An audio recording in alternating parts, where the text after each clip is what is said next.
Thank you.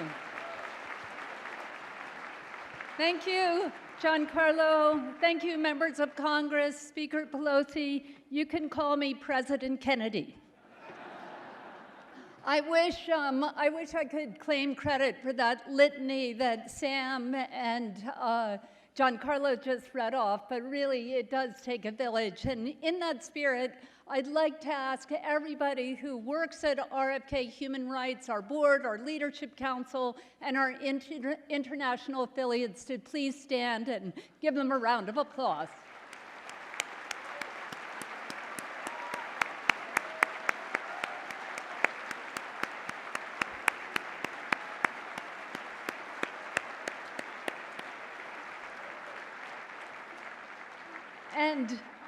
And today, on this very, very, very difficult day for our country, I want to say a special thanks to Speaker Pelosi, Congressman Adam Schiff, and all the members of Congress who have chosen to speak truth to power.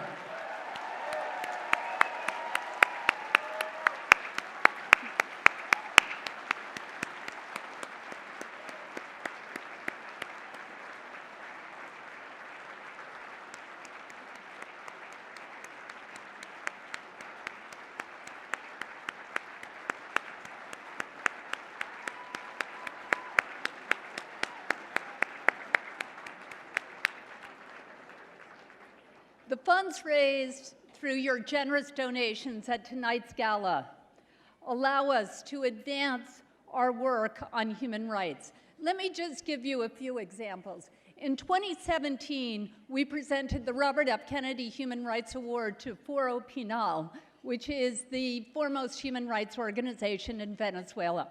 Under the leadership of Chavez and now Maduro, Venezuela has gone from the wealthiest country in Latin America to one of the poorest and most repressed. Starvation is common. By the middle of next year, there will be more refugees from Venezuela than from Syria.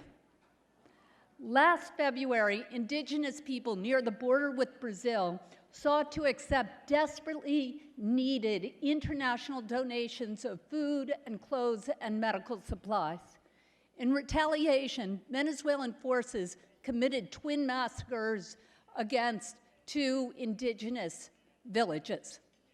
A few weeks later, RFK Human Rights was on the ground investigating the massacres together with our partners at Foro Penal. Please watch the videotape.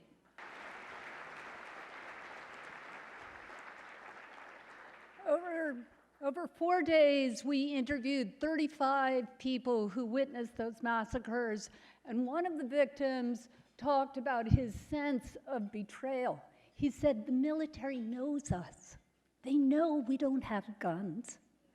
And when that convoy roared into that tiny village, all the people came rushing out onto the main street with their cell phones to figure out what the commotion was all about.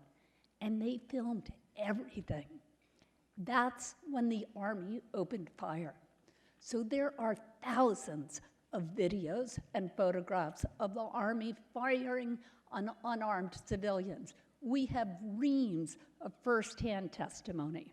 One person we interviewed used to be in that same army unit, and he identified every single person who we showed him photographs of. We have all the evidence. We are going to hold those generals accountable. And it might not be in 6 months, but they will be punished. And when that happens, everyone in this room tonight, you can take a bow, because we're able to do this work thanks to you.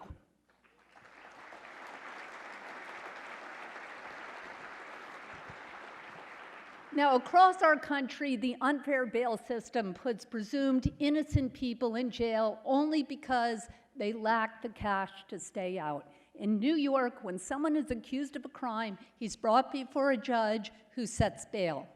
If you are rich, you just pay the bail and you go home to your family, to your school, to your work, to prepare for trial.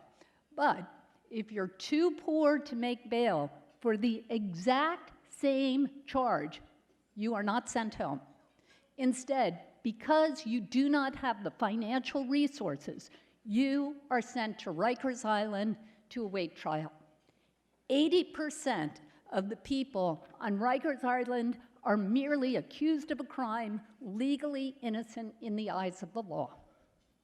Still, prosecutors separate children from their families, force children to go to high school in chains, and condemn mothers to give birth in restraints simply because they cannot afford to make a monetary payment.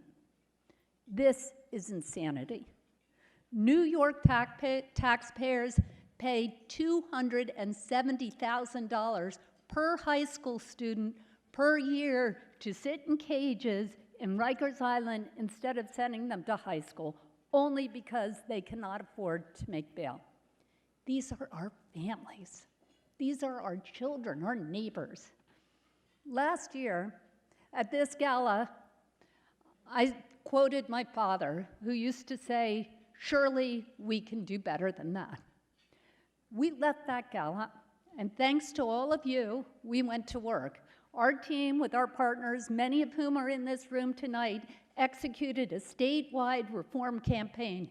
And as a result, for the first time in half a century, New York approved a set of sweeping reforms to the state's criminal legal system that will dramatically reduce the setting of monetary bail, expand discovery in criminal cases, and enhance the right to statutory speedy trial.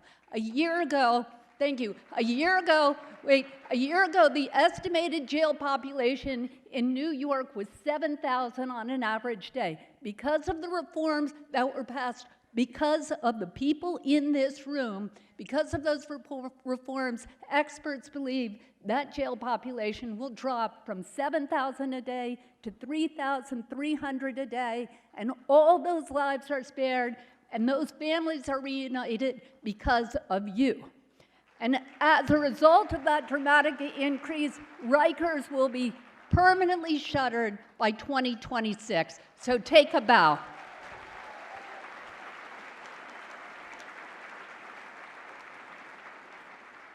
And then one more example of what you have made possible over the last year.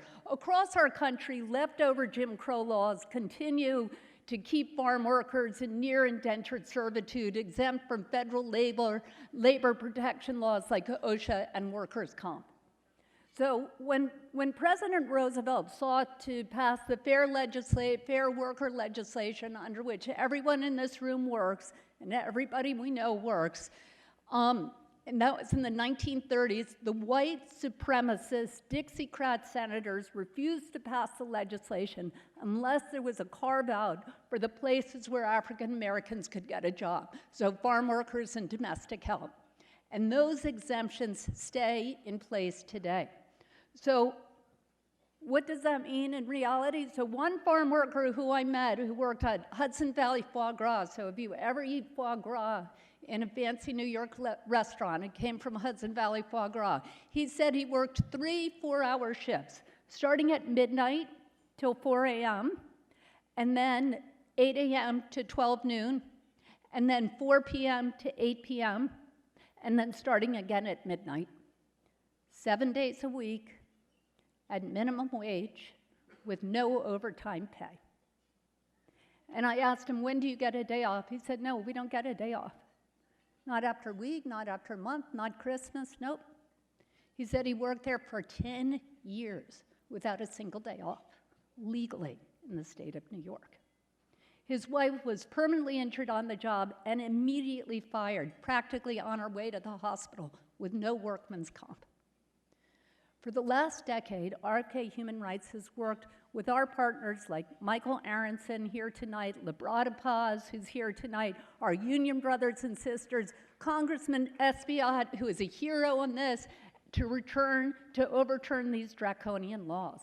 And on July 17th, at the urging of our team, and not incidentally, members of RFK Young Leaders, Cara Mariah and Michaela, Governor Cuomo signed legislation finally realizing those rights for farm workers.